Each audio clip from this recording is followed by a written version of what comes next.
तुम पति पत्नी निरंतर अपने पुत्र के रूप में मेरा चिंतन करते हो, किंतु तुम ये जानते रहते हो कि मैं भगवान हूँ। इस तरह निरंतर स्नेह पूर्वक मेरा चिंतन करते हुए तुम लोग सर्वोच्च सिद्धि प्राप्त करोगे, अर्थात भगवत धाम वापस जाओगे।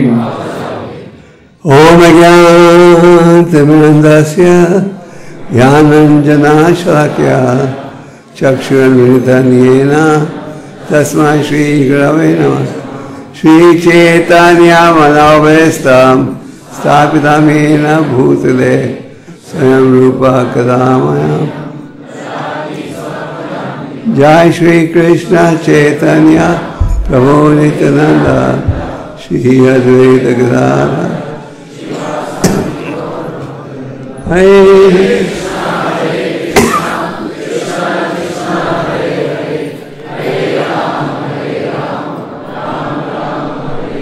हरे कृष्ण। ये जो श्लोक आपने सुना उसका उच्चारण स्वयं भगवान कर रहे थे। श्रीमद् भागवतम के 10वें स्कंद में आप पढ़ते हो कि भगवान कब प्रकट हुए और भगवान प्रकट हो चुके हैं और अपने माता पिता को एक रूप से उपदेश दे रहे हैं। भगवान जब प्रकट होते हैं अपने भक्तों को ही माता पिता भाई इत्यादि के रूप में स्वीकार करते हैं। हाँ, पर हम जन्म लेते हैं कर्मों के आधार पर। भगवान प्रकट होते हैं अपनी इच्छा के अनुसार। और क्यों प्रकट होते हैं? पारितरण साधना विनय दुष्कृता, धर्म के नियमों की स्थापना के लिए। वासुदेव देवकी भगवान के माता और पिता थे, उन्होंने बहुत गहरी तपस्या उठाई थी। देवताओं के 12,000 वर्षों के लिए उन्होंने कुछ नहीं खाया या पिया, सिर्फ जो पत्ते पेड़ों से गिरते हैं उन्हें खाया और ताजी हवा ली। 12,000 देवताओं के वर्षों के लिए। हमारे पृथ्वी के 6 महीने देवताओं के 12 घंटे के बराबर है। अंदाज़ा लगाओ कितने लंबे समय के लिए उन्होंने बड़ी गहरी तपस्या की। हमें एक दिन निर्जल एकादशी रखते हैं, वो सोचते हैं कि हमने बहुत बड़ा कमाल कर दिया। तो यहाँ आप देखते हो कि वासुदेव की 12,000 देवताओं के वर्षों के लिए कुछ खाया नहीं पिया नहीं, चिंतन कर रहे थे। उनकी इच्छा ये थी कि परम भगवान प्राप्त हो पुत्र के रूप में। ये थी उनकी इच्छा कि भगवान प्राप्त हो पुत्र के रूप में। और 12,000 देवताओं के वर्षों के लिए बड़ी गहरी तपस्या की। और परम भगवान उनकी तपस्या से बड़े प्रसन्न थे। तपस्या परम ज्योति भागवतम अधोक्षजम। ब्रह्मा जी कहते हैं कि परम भगवान तो अधोक्षज है, उन्हें समझना बहुत कठिन है, पर तपस्या के माध्यम से आप उन्हें जान सकते हो, समझ सकते हो। तो भगवान प्रसन्न हुए उनकी तपस्या के द्वारा और भगवान प्रकट हुए। जब भगवान प्रकट हुए, किस रूप में प्रकट हुए? अपने दिव्य रूप में प्रकट हुए, 4 हाथों के साथ और रेशम के कपड़े, विदुर या मणि तो केवल वैकुंठ धाम में प्राप्त होता है इत्यादि। भगवान ने विश्वास दिलाना चाहते थे उनके माता पिता को, आप घबराओ मत, मैं प्रकट हो चुका हूँ। क्योंकि जैसे आप पढ़ते हो उनके अनेक बड़े भाइयों का वध हो गया था कंस के द्वारा। ये जो मरीचि को मन का अवतार माना जाता है। और ये जो 6 बेटे देवकी के जिनका वध हुआ था, उनके द्वारा ये भाव भी समझा जाता है कि काम, क्रोध, लोभ, मोह, मद मत्सर्य को जब आप हृदय से निकालोगे, जब आपको परम भगवान समझ आएंगे, जब आप भक्ति के मार्ग में उन्नति कर पाओगे। अगर हम सोचें कि हमें भौतिक सुख भी चाहिए, आध्यात्मिक सुख भी, ये संभव नहीं होगा। तो परम भगवान प्रकट हुए अपने दिव्य रूप में ये विश्वास दिलाने के लिए कि घबराओ मत, मैं प्रकट हो चुका हूँ। जब माता पिता ने देखा भगवान के रूप को, इतने प्रसन्न हुए कि वासुदेव ने मन ही मन में 10,000 गाय दान के रूप में बांट दिया ब्राह्मणों को। अगर आप कभी ऐसी स्थिति में हो जहाँ कि आप शरीर के द्वारा सेवा नहीं कर सकते, तो मन के द्वारा कर सकते हो। श्रवणम कीर्तनम विष्णु स्मरणम। हमारा एक सेवा यह है कि मन के द्वारा भगवान की लीलाओं, उपदेश इत्यादि का हम चिंतन करें।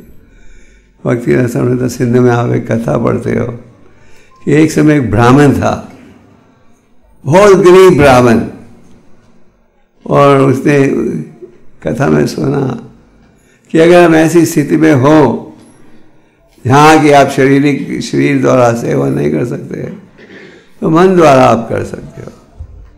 तो इस ब्राह्मण ने मन ही मन में चिंतन द्वारा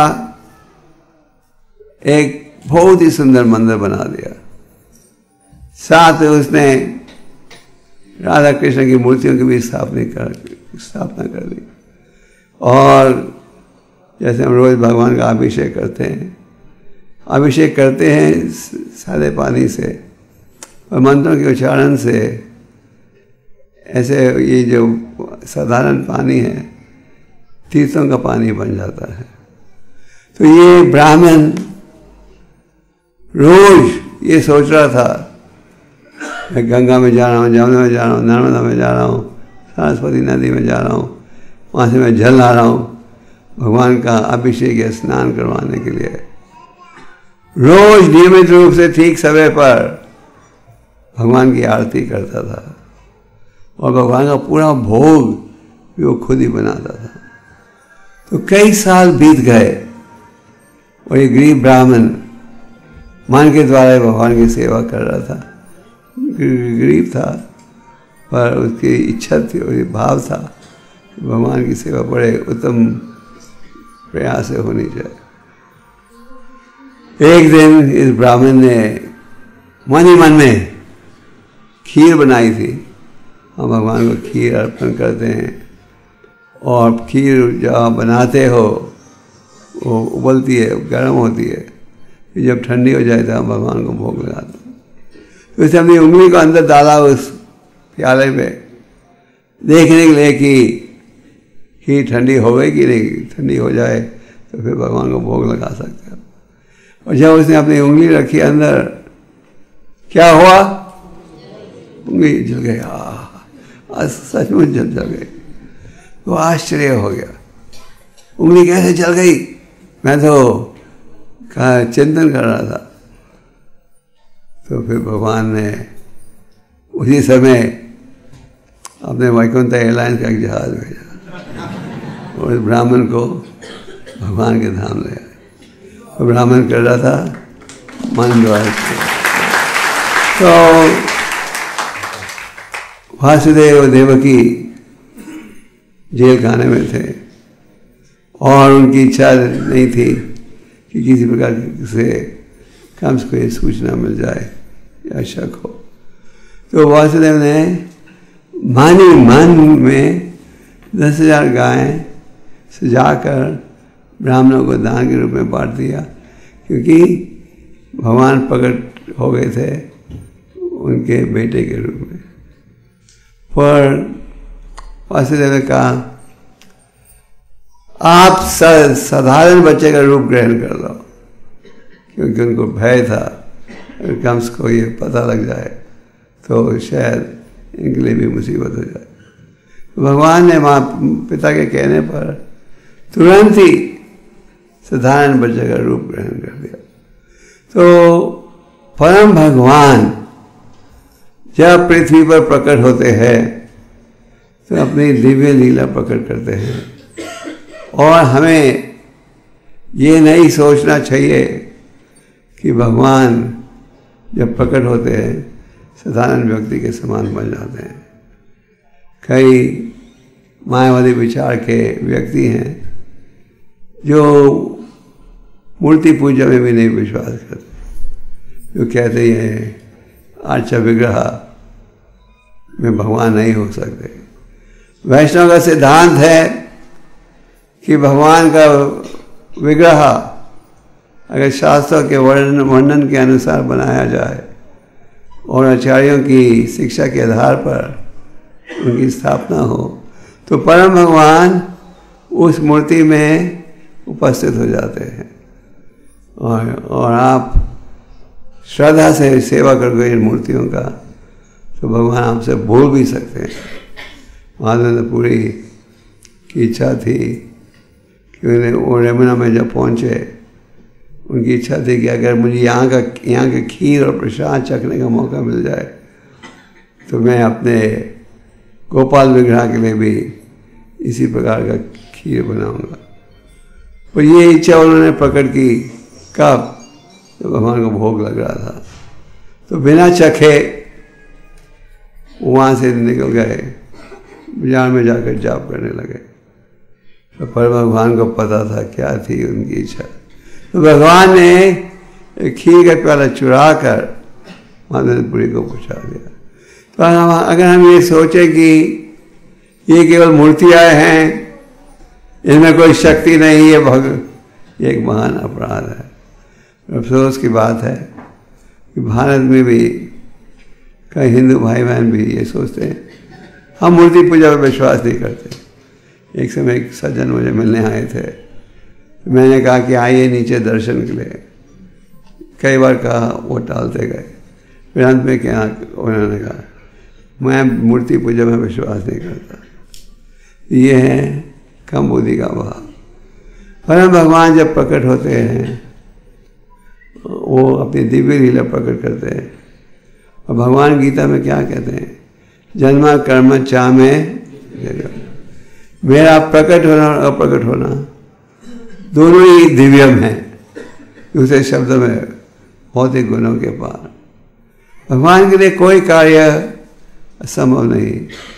भगवान के अनेक नाम हैं, जिनमें एक नाम है अचिंत्य, अच्युत, इनफेलेबल, कभी गलती नहीं करते। अचिंत्य, इनकंसीबल, उनके लिए वो किसी प्रकार का कार्य भी कर सकते हैं। ये श्रद्धा पर निर्भर है। जब नारद मुनि जा रहे थे भगवान को अपने प्रचार का रिपोर्ट देने के लिए, रास्ते में उन्हें एक ब्राह्मण मिला जो नियमित रूप से श्लोकों को कंठस्थ इत्यादि कर लिया था, और उसे भगवान की अनेक शक्तियों में दिव्य रूप में विश्वास नहीं था। तो जब उसे पता लगा कि नारद मुनि भगवान के पास जा रहे हैं तो उनसे कहा उन्होंने, अब भगवान से पूछ सकते हो मुझे और कितना समय भौतिक जगत में रहना पड़ेगा, जन्म मृत्यु के बंधन में रहना पड़ेगा। और थोड़ी देर बाद उन्हें एक मोची मिला। मोची ने देखा कि नारद मुनि भगवान के पास जा रहे हैं, तो वो मोची ने भी कह दिया, आप पता करोगे मुझे और कितने समय भौतिक जगत में जन्म लेना पड़ेगा। तो नारद मुनि ने अपनी रिपोर्ट दी, प्रचार की, और उसके पश्चात जैसे वो भगवान के धाम को छोड़ रहे थे उन्हें याद आया इन दो व्यक्तियों के प्रश्न।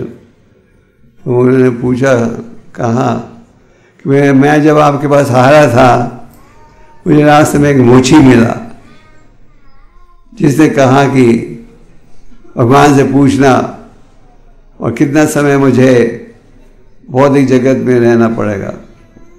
और एक ब्राह्मण का भी यही प्रश्न था। तो भगवान ने कहा मूची को तो कह देना कि जीवन की समाप्ति पर वो मेरे धाम में पहुंच जाएगा, और जो ब्राह्मण है उसे कहना कि उसे अनेक और जन्म मृत्यु स्वीकार करना पड़ेगा। नारद मुनि आश्चर्य हो गया था। ब्राह्मण ने तो सारे श्लोक इत्यादि कंठस्थ किए हुए हैं और सारा दिन शास्त्र पढ़ता है, और यह मूची वो इस जीवन की समाप्ति पर जाएगा। फिर भगवान ने कहा कि अगर वो दो भक्त पूछे तुम्हारे से कि मैं क्या कर रहा था, तो कहना कि मैं एक हाथी को सुई के छेक से निकाल रहा था। तो जब नारद मुनि वापस लौटे, ब्राह्मण ने पूछा तो क्या कहा भगवान ने, और कितने समय मुझे भौतिक जगत में तड़पना पड़ेगा। और नारद मुनि ने कहा, उन्होंने कहा कि आपको तो अनेक और जन्म स्वीकार करना पड़ेगा। असंभव, कैसे? तुम गए थे सचमुच भगवान को मिलने? नारद मुनि ने कहा, अच्छा ये बताओ भगवान क्या कर रहे थे जब तुम मिले? कभी आपको शक हो तो आप क्रॉस एग्जामिन करते हो। तो नारद मुनि ने कहा, भगवान एक बड़े हाथी को सुई के छेक से निकाल रहे थे। तो ब्राह्मण ने कहा, असंभव, इन्हें बड़े हाथी को सुई के छेक से कोई निकाल सकता है? मुझे पता था आप नहीं गए। जब मूची के पास पहुंचे, मूची ने कहा, मूची ने भी पूछा, मेरे प्रिय भगवान ने क्या बोला आपको? उन्होंने कहा कि तुम इस जीवन की समाप्ति पर भगवान के धाम चले जाओगे। तो फिर आगे प्रेम से मूची ने पूछा, मेरे प्रिय भगवान क्या कर रहे थे जब तुम वहां पहुंचे? वो एक बड़े हाथी को सुई के छेक से निकाल रहे थे। तो मूची खुशी में नाचने लगा, मेरे भगवान इतने महान हैं, देखो बड़े हाथी को सुई के छेक से निकाल रहे थे। नारद मुनि ने पूछा, तुम क्या इसे विश्वास करते हो? सुई के छेक से कोई हाथी को निकाल सकता है? क्यों नहीं? ये जो बड़े पेड़ के नीचे बैठे हैं, ये पेड़ भी पहले कहाँ था? एक छोटे से बीज में। तो भगवान जब इतने बड़े पेड़ को छोटे बीज में डाल सकते हैं, तो वो हाथी को क्यों नहीं निकाल सकते? तो नारद मुनि ने कहा, अब मैं समझ गया कि क्यों भगवान ने कहा कि जब पूछे मैं क्या कर रहा था, कहना कि मैं एक हाथी को सुई के छेक से निकाल रहा था। तो परम भगवान के लिए कोई कार्य असंभव नहीं। अगर वो प्रकट होना चाहें किसी रूप में, वो भी संभव है। जैसे कि भगवान के रूप में आधे पुरुष आधे पशु, कम बुद्धि के व्यक्ति कहते हैं ये कल्पना है, माइथोलॉजी है। माइथोलॉजी मतलब सच्चाई नहीं है, लोग ऐसे झूठा भ्रम कर रहे हैं। अंग्रेजों के राज्य के समय कई प्रसिद्ध अंग्रेज ऑथर्स भारत में आए, संस्कृत सीखी, वैदिक शास्त्रों का अनुवाद किया और ये स्थापित किया, ये जो वैदिक साहित्य है ये कल्पना है, माइथोलॉजी है, सच्चाई इसमें कुछ सच्चाई नहीं। तो परम भगवान पृथ्वी पर प्रकट होते हैं भक्तों की सुरक्षा के लिए। पाणी तना साल नाम विनय तो परम भगवान प्रकट होते हैं धर्म की स्थापना के लिए। तो कृष्ण भगवान पृथ्वी पर प्रकट हुए थे 5000 साल पूर्व श्री जामे यहाँ अपनी इच्छा के अनुसार, और भगवान की जो लीलाएं हैं वो सब के सब दिव्यम है। तो परम भगवान के लिए कोई कार्य असंभव नहीं। तो भगवान की अनेक लीलाएं हैं, और ये सोचना कि ये मूर्ति है, ये भगवान जब भौतिक जगत में प्रकट होते हैं, साधारण व्यक्ति के समान बन जाते हैं, एक महान अपराध है। तो यहाँ पढ़ रहे हो इस अध्याय में कि वासुदेव ने ध्यान दे दिया गायों का, और वासुदेव और भगवान उनके कहने पर भगवान ने सादे बच्चे का रूप ग्रहण कर लिया।